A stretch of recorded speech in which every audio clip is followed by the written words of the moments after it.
जय माता दी। सप्तम स्कंध अतः सप्तमो अध्याय। क्रुद्ध इंद्र का विरोध करना परंतु चमन मुनि के प्रभाव को देखकर शांत हो जाना। शर्यार्थी के बाद के सूर्यवंशी राजाओं का विवरण। व्यास जी बोले, हे राजेंद्र, चमन मुनि के द्वारा अश्विनी कुमारों को सोम भाग दे दिए जाने पर इंद्र अत्यंत कुपित हुए और उन्होंने अपना पराक्रम दिखाते हुए मुनि से कहा, हे ब्रह्मवंदो, आप इस प्रकार की अनुचित मर्यादा स्थापित मत कीजिए, अन्यथा मेरा विरोध करने वाले आप मुनि का भी दूसरे विश्व रूप की भांति वध कर डालूंगा।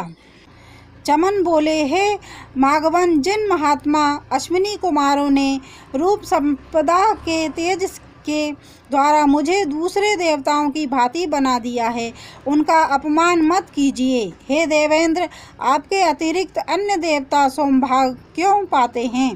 परंतु तपस्वी इन अश्विनी कुमारों को भी आप देवता समझें। चमन बोले, हे माघवन, जिन महात्मा अश्विनी कुमारों ने रूप संपदा के तेज के द्वारा मुझे दूसरे देवताओं की भांति बना दिया है, उनका अपमान मत कीजिए। हे देवेंद्र, आपके अतिरिक्त अन्य देवता सोमभाग क्यों पाते हैं? परम तपस्वी इन अश्विनी कुमारों को भी आप देवता समझें। इंद्र बोले, हे मंदात्मन, ये दोनों चिकित्सक किसी प्रकार भी यज्ञ में सोमभाग पाने के अधिकारी नहीं हैं। यदि आप इन्हें सोमरस देंगे तो मैं अभी आपका सिर काट दूंगा। व्यास जी बोले, हे जन्मजय, इंद्र की उस बात की उपेक्षा करके उनकी बहुत भर्त्सना करते हुए चमन मुनि ने अश्विनी कुमारों को यज्ञ भाग प्रदान कर दिया। जब उन दोनों ने पीने की इच्छा से सोम पात्र ग्रहण किया, तब शत्रु सेना का भेदन करने वाले इंद्र ने मुनि से यह वचन कहा, यदि आप इन्हें सोमरस देंगे तो मैं स्वयं आपके ऊपर वज्र से उसी प्रकार प्रहार करूंगा जैसे मैंने विश्व रूप को वज्र से मार डाला था। इंद्र के ऐसा कहने पर तपोबल से गर्वित चमन मुनि अत्यंत कुपित हो उठे और उन्होंने विधि पूर्वक अश्विनी कुमारों को सोमरस दे दिया। इस पर इंद्र ने भी क्रोध करके करोड़ों सूर्यों के समान प्रभाव वाला अपना आयुध वज्र सभी देवताओं के सामने ही चमन मुनि पर चला दिया। तब अमित तेज वाले इंद्र के चलाए गए उस वज्र को देखकर चमन मुनि ने अपने तपोबल से उसे स्तंभित कर दिया। इसके बाद वे महाबाहु मुनियों में श्रेष्ठ चमन कृत्या राक्षसी के द्वारा इंद्र को मरवा डालने के लिए उद्यत हो गए और पकाए गए हव्य में मंत्र सहित अग्नि में आहुति देने लगे। उन चमन के तपोबल से वहां पर कृत्या उत्पन्न हो गई। अत्यंत बलशाली तथा क्रूर पुरुष के रूप में वह आविर्भूत हुई। उस पुरुष का शरीर महान दैत्यों के समान बहुत विशाल था। उसका नाम मद था। वह अत्यंत उग्र तथा संसार के प्राणियों के लिए बहुत भयदायक था। वह शरीर से पर्वत के आकार का था। उसके दांत क्षीण थे। वह बड़ा ही भयावह था।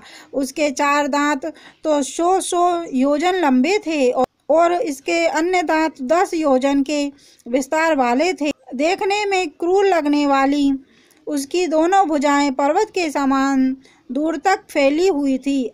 अत्यंत क्रूर तथा भयानक लगने वाली उसकी जिह्वा आकाश और पाताल को चाट रही थी।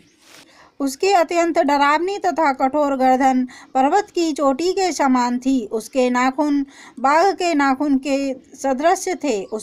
उसके केश तो अत्यंत भयंकर थे। उसका शरीर काजल की आभा वाला था। मुख भयानक था और उसके अत्यंत भीषण तथा भयावह दोनों नेत्र दावानल के समान प्रतीत हो रहे थे।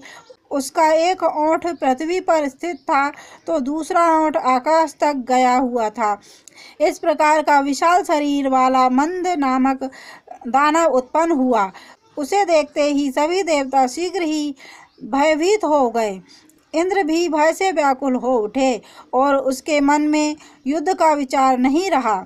वह दैत्य वज्र को मुख में लेकर संपूर्ण आकाश को व्याप्त करके सामने खड़ा था। ऐसा प्रतीत होता था मानो भयावनी दृष्टि वाला वह दानव तीनों लोकों को निगल जाएगा। इंद्र को खा जाने के विचार से वह क्रोधित होकर उनकी ओर दौड़ा। इस पर हाय हम सब मारे गए ऐसा कहकर सभी देवता जोर जोर से चीखने चिल्लाने लगे। इंद्र वज्र चलाना चाहते थे, किंतु भुजाओं के कुंठित हो जाने के कारण वे उस पर वज्र प्रहार करने में समर्थ नहीं हुए।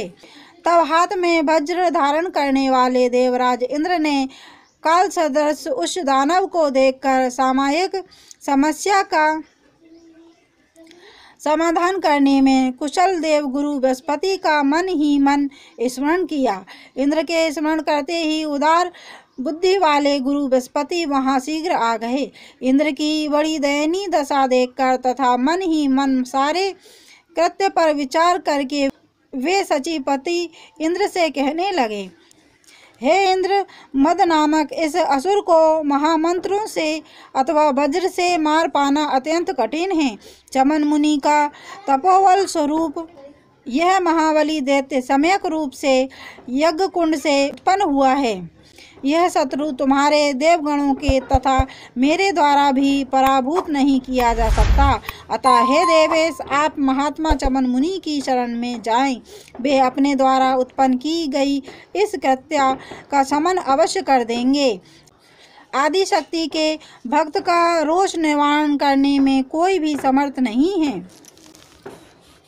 व्यास जी बोले, गुरु बृहस्पति के यह कहने पर इंद्र चमन मुनि के पास गए और नम्रता पूर्वक सिर झुकाकर प्रणाम करके भयभीत होते हुए उनसे बोले, हे मुनि श्रेष्ठ, क्षमा कीजिए, संहार के लिए तत्पर इस असुर को शांत कीजिए, आप प्रसन्न हो जाइए। हे सर्वज्ञ, मैं आपकी आज्ञा का पालन अवश्य करूँगा। हे भार्गव, हे दोनों अश्विनी कुमारों, आज से सोमपान के अधिकारी हो जाएंगे। हे विप्र, मेरा यह वचन सत्य है, अब आप प्रसन्न हो जाइए। हे तपोधन, अश्विनी कुमारों को सोमपान का अधिकारी बनाने का आपका उद्यम व्यर्थ नहीं हुआ, यह उचित ही है। हे धर्मज्ञ, मैं जानता हूँ कि आप निष्प्रयोजन कोई भी कार्य नहीं करेंगे। आपने इन अश्विनी कुमारों को सोमपान का अधिकारी बना दिया, अतः अब ये यज्ञों में सदा सोमरस का पान कर सकेंगे। साथ ही राजा शर्यार्थी का महान यज्ञ भी स्थापित हो जाएगा। हे मुनि श्रेष्ठ, मैंने यह जो भी कार्य किया है उसे आपके पराक्रम को प्रकट करने के उद्देश्य से ही किया है, ऐसा आप समझिए। हे ब्राह्मण, आप मेरे ऊपर कृपा कीजिए, अपने द्वारा उत्पन्न किए गए इस मंद नामक दैत्य को तिरोहित कर दीजिए और ऐसा करके सभी देवताओं का पुनः कल्याण कीजिए।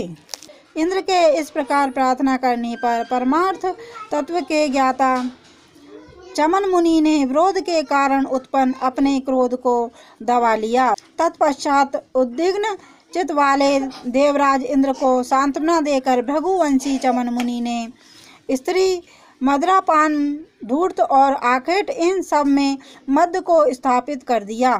इस प्रकार मद को विभिन्न जगहों पर विभक्त करके भय से घबराए हुए इंद्र को आश्वासन देकर तथा सभी देवताओं को अपने अपने कार्य पर लगाकर चमन मुनि ने राजा शर्यार्थी का यज्ञ संपन्न कराया।